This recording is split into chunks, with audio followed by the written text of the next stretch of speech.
Carl Gustav Jung was a Swiss psychiatrist and psychoanalyst who founded the field of analytical psychology. He was very interested in the inner workings of a person, their personality, desires, what's conscious to them and what isn't. He called the center of our consciousness the ego. It regulates everything that we're conscious of and decides how to and on what to act. However, everybody also has a great many traits and part of their personality that they're unconscious of. This includes what Jung called the shadow. Jung divided the unconscious into two layers: personal unconsciousness and collective unconsciousness. The former is all that is part of you as an individual, but that you're not aware of or even in denial about. This will include hidden or unknown emotions, desires, memories, feelings, and more. The collective unconscious encompasses those unconscious feelings, thoughts, and instincts that all people as a group have or have had in the past. They are the things universally inherited by humans. Jung believed all human beings share certain traits or affinities, and they can be described as archetypes. Archetypes have been a part of our collective history since long before Jung, and commonly found in mythology, fairy tales, or religious stories. Jung believed that bringing your unconsciousness into your unconscious mind is a foolproof recipe for becoming the best human being you can be, or, as Dr. Jung would put it, a superior person. And in today's video, we're going to show you 7 ways to become a superior person according to the philosophy of Carl Jung. Number 1. Express yourself creatively. Jung says, "Without this playing with fantasy, no creative work has ever yet come to birth. The debt we owe to the play of the imagination is incalculable." Jung believed that the art an individual makes houses parts of their unconsciousness within every piece. When making art, our inner states and situations unknowingly influence what we make and the way we make it. Jung incorporated the drawing of mandalas into his philosophy. Mandalas specifically have been used for decades by different ancient cultures as a symbol of the universe and wholeness. And Jung decided that the best kind of circle motif to represent its artist is the mandala. For a long while, Jung sketched a mandala in his notebook every morning and found that it did indeed correspond with his feelings, emotions, and thoughts at the time. The more harmonious the mandala, the better you're probably doing. Jung hypothesized that people have an especially strong urge to make art, such as mandalas, when they're in phases of personal growth. When you or your life is changing, you feel less in control and need some sort of way to regain it. If you draw mandalas at regular intervals and learn how to interpret them, you have an incredible tool for self-improvement. Drawing a mandala relaxes your brain and will help your thoughts focus on all the things that you normally suppress. Moreover, the kinds of lines you draw and colors you choose can tell you things about yourself. Do you use round, soft shapes, or harsh lines, cold or warm colors? And what do you think this reflects? If you analyze yourself through mandalas every day, week, or month, you can track your growth and changes in a way you never have before. But it's not just limited to mandalas. All creative works you produce can help you analyze your way of thinking, priorities, and unconscious concerns. All these insights can then help you get to know and improve yourself, and, therefore, become a superior person. Number 2. Be conscious of your performances. According to Jung, the persona is a complicated system of relations between individual consciousness and society.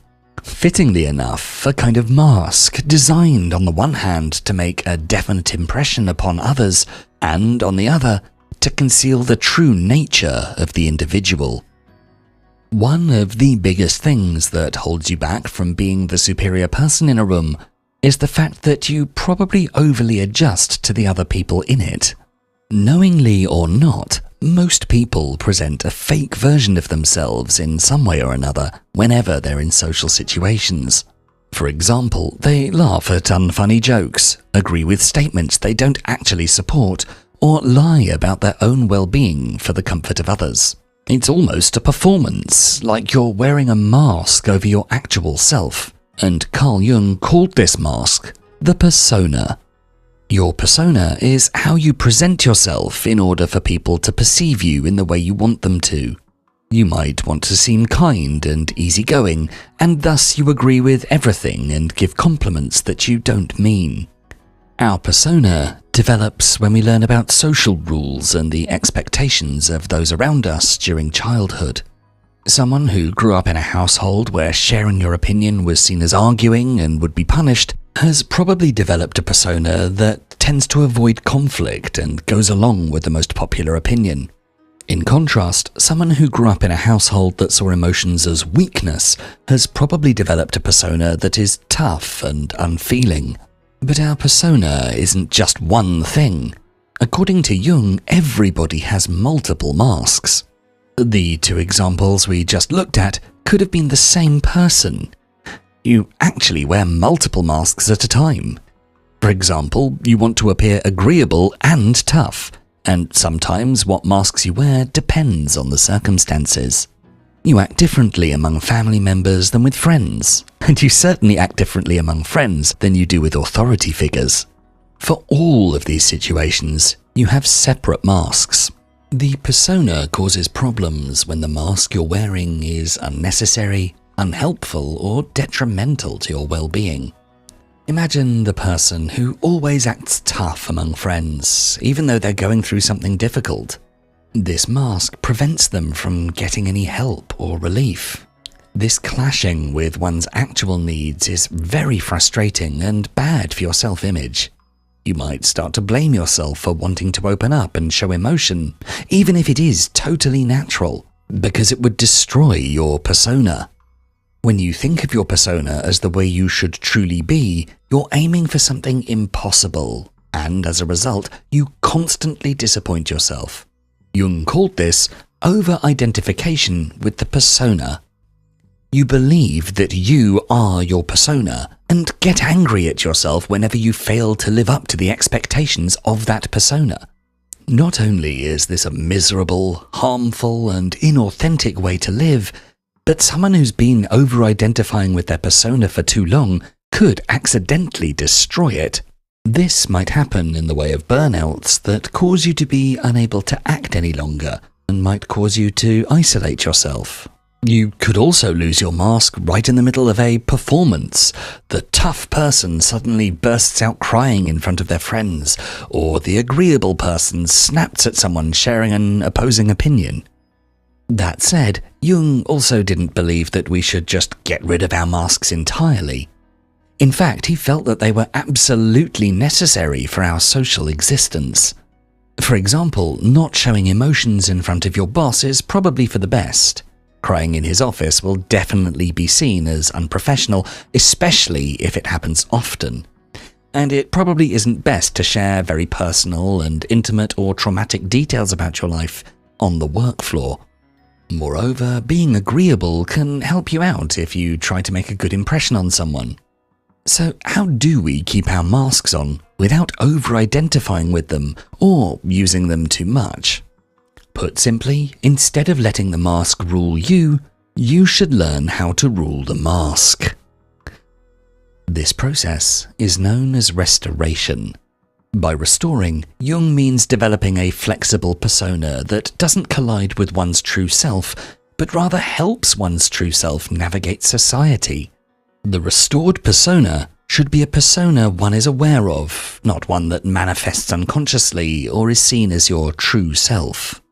In other words, you should know when you're putting on the mask and why. Instead of automatically concealing your emotions, you should ask yourself, case by case, what would be most beneficial to me right now? Sharing your emotions with close friends could relieve you, while doing so with your boss might just be a bad move. By being conscious of your performance, you can choose to integrate your true self into it. If your true self is someone who's sometimes emotional and sometimes disagreeable, you can choose when to let it out instead of concealing it entirely. Superior people know exactly when to act a certain way, and you could too. In order to integrate your authentic self into your persona, though, you should get to know your authentic self. Number 3. Identify your dark side. In the words of Jung, everyone carries a shadow, and the less it's embodied in the individual's conscious life, the blacker and denser it is. One of the most important parts of Jung's philosophy is getting to know your shadow self. Your shadow self consists of all the parts of yourself that you consider bad, reject, and repress. This might include anger issues, dark thoughts, shameful tendencies, or even sexual desires. In many cases, the shadow contains traits or desires that are rejected by society as a whole, and we may have been taught from very early on to hide those parts of ourselves. You deny their existence and hope that by doing that, you make them go away. However, it doesn't work. Instead, these traits are there, will always be there, and sometimes they'll show their ugly head when you least expect it. For example, someone who's convinced that they're never angry and that anger is a negative emotion might one day just feel a strong sensation of anger and have absolutely no way to prevent a massive outburst. To truly learn who you are, you have to get to know your shadow. You have to become conscious of the unconscious. And in order to do so, you should regularly take a step back and analyze your own behavior, thoughts, and feelings during daily life. This could be done through journaling or meditation. Why did you behave the way you did? Did it feel authentic to you? Why or why not? What was your first urge or instinct in a certain situation? You have to interrogate yourself like you're interrogating someone else. By getting to know your shadow self, Jung means that it's important to become aware of the shadow self without identifying with it. You don't have to see yourself as all those traits you try not to show. If your shadow houses anger, you don't have to see yourself as an angry person. Instead, just acknowledge the existence of these things. Realize and accept that they are inside of you. And if, like in this example, you find that you're an angry person deep down, you should think of when it might actually be helpful to show that anger instead of always trying to push it down. When's the right time to wear the mask? And when is it right to put it down? For example, getting angry at a passerby for bumping into you seems unhelpful and unhealthy. However, getting angry at a friend who cancelled their plans with you for the 5th time in a row might need some anger from your side for them to truly realize that they're hurting you. In other words, you have to find ways to integrate everything you find in your shadow into your personality instead of ignoring it. Your shadow isn't here to punish you, but rather to teach you, and your repressed traits are here to stay. So only if you accept and embrace your shadow qualities can you truly improve yourself. The self-knowledge and ability to use all sides of yourself is what you need to do to become a superior person. Number 4. Get to know your two selves. To quote Jung, "What can a man say about woman, his own opposite?" In Jungian philosophy, if you dive deeper into the shadow, you'll find that you house two kinds of traits, masculine and feminine. Jung called this unconscious part of yourself the animus, which is masculine, and anima, which is feminine. These apparently opposite, genderized traits that you possess are called your contrasexual aspects. Jung believed that if you're a woman, you most likely have a personal masculine psyche or animus within you, and if you're a man, you most likely have an inner personal feminine psyche or anima. The anima and animus are based on the Greek terms of eros and logos. Eros is associated with creativity, passion, connection, and wholeness. Logos is associated with rationality, objectivity, power, and action. However, due to the standard expectations of 20th century society, men are encouraged to suppress their feminine traits and vice versa. We hide them away in our subconscious and behave the way we think we're supposed to. Of course, it's obvious nonsense that literally half of the global population all think in precisely one way with one set of values, and the other half think entirely the opposite. And this should clue you into the fact that, in reality, personality traits are almost entirely unrelated to sex or gender. Sometimes women suppress their anima, sometimes men repress their animus, but we all have a wonderful, messy, ever-changing mix of both. The point here is not to convince you that you're suppressing certain gendered traits or that this is in any way a negative thing, but to look inward and ask yourself how that mix resides in you right now and how it affects how you're feeling and how you engage with the world and people around you. In reality, everyone is contradictory in some way. A person can both value truth and be a liar, or seem an extrovert but feel like an introvert. But since this is not commonly acknowledged, we're often encouraged to only embrace the traits expected of our gender identity and ignore, or worse, actively admonish those that might contradict them. We repress. Think of a man who loves to knit. It's considered a creative, feminine hobby and thus not expected of a man. He might want to try and hide his hobby for fear of insults and ridicule. While this could be a wonderful skill to have and a way to relax. Another example is the belief that women are generally better with emotions than men. Because of that idea, a woman might feel like she has to talk about her emotions all of the time even if she doesn't want to, while a man might be discouraged to do so even if he wants to. The denial of your anima or animus is not only unnecessary, but will actively twist your traits into something ugly. Men who repress their emotions to be more manly might become cold and cruel, while women who force themselves into certain roles because society says they should could become bitter and distant. Thus, it's important to learn how to recognize and accept your anima and animus. Everybody has contradictory traits, and they can live in balance, just like your negative shadow traits can. To analyze your masculine and feminine tendencies, you can observe people around you and see which of them you admire or think positively about, and which you find yourself being judgmental about. Then question yourself. Why do you feel a certain way about one person and differently about another? Would your opinion of those people be any different if you perceived them as a different gender? What feelings do you usually have when an individual's behavior doesn't align with societal gender norms? Does this affect you? And if so, how? And why? All these questions and practices will help you gain more insight into yourself and can help you become more open, balanced, and successful. In other words, superior. Number 5. Look into your archetypes. Jung tells us, archetypes are like riverbeds which dry up when the water deserts them, but which it can find again at any time. The very last part of your subconscious comes from something that Jung called the collective unconscious. This collective unconscious is a certain unconsciousness shared by all human beings through their shared history and experiences.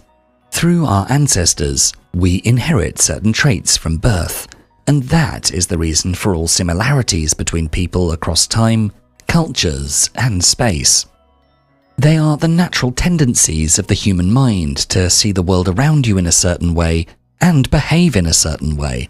This doesn't mean that every single person shares the exact same traits, but rather there's a finite collection of traits and everyone has some of them. Some examples of archetypes that Jung describes are the hero.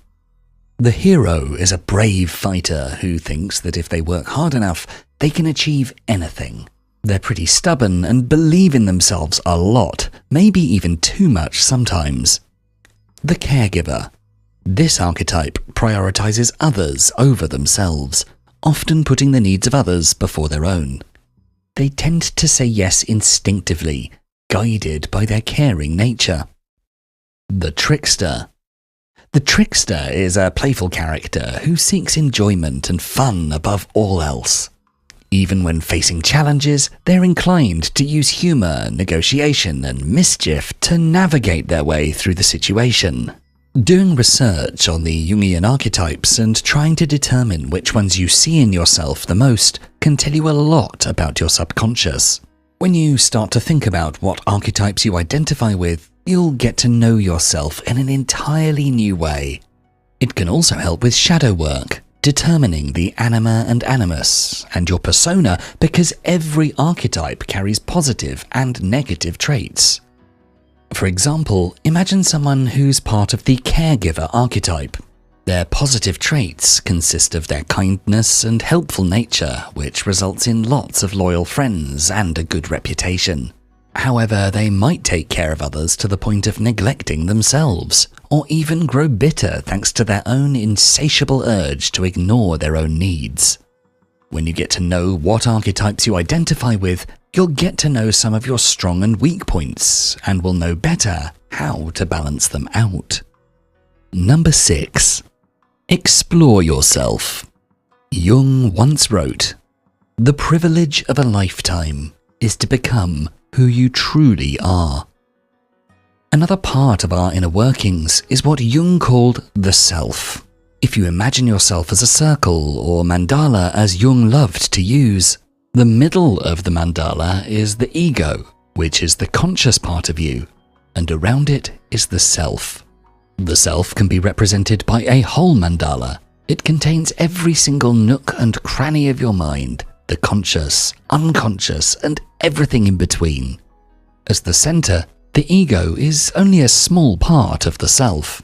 There is also the shadow, anima, animus, persona, and so much more in you. The self generally contains lots of opposites. You're both an angry and calm person, part introvert and part extrovert, sometimes stressed and other times relaxed. When the self is in balance, all the parts of you get their chance to shine when it's most helpful. It contains everything we are, everything we once were, and everything we can be. The self is something so vast that it can be explored throughout your whole life, and you will always find something new. Your search for yourself is never over. Continuously exploring the self is the key to individuality, as well as confidence in yourself and your own decisions. This is because your goal should be to make the ego, your consciousness, as big as possible, to know as much about yourself as you can. The self is a sign that we should always continue to challenge ourselves and ask ourselves questions, and the actions we take should be part of that too. When you have an important decision to make, it's the self, the entirety of you, that you should explore. You have to look inwards, not outwards. As Jung said, "Who looks outside dreams. Who looks inside awakes." You can only live the very best life and become superior as a person if you always try to keep exploring yourself. By doing so, we can truly get to know and improve ourselves throughout our entire lives. This ends with us being finally free to explore who we truly are as individuals, to find balance, and to become anything we want to be. When you freely explore the self, only then can you become who you truly are. Number 7. Find your meaning. In our final quote from Carl Jung for this video, he says, "The sole purpose of human existence is to kindle a light in the darkness of mere being." According to Jung, one of the biggest reasons for unhappiness and the inability to feel better as a person is when you don't have anything to believe in. Without religion, spirituality, science, or philosophy, our lives don't only seem boring, but also very arbitrarily unfair. Or in other words, hopeless. We need to have certain beliefs to find meaning in our lives. According to Jung, meaning will grant you purpose. If your life has meaning, you know what you're living for. So there must be some form of religion, spirituality, a philosophical maxim, scientific principle, or something else that you truly believe in. So, look inwards and think to yourself, what do I believe in? What spiritual or religious beliefs? What moral principles? What values? How do I act on a daily basis? What do I expect from others? You could journal about these questions or meditate on them. Finding what you believe in gives you the power to use it even more and consciously transform it into the most effective version it can be. It helps you to both motivate yourself and see more in life. But don't worry, none of this means that you have to become religious or a philosopher. It just means that you shouldn't view life as meaningless.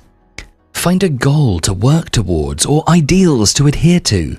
All superior people in the world consciously know what they live by and why. It's their way of taking control. And it's what makes them so superior.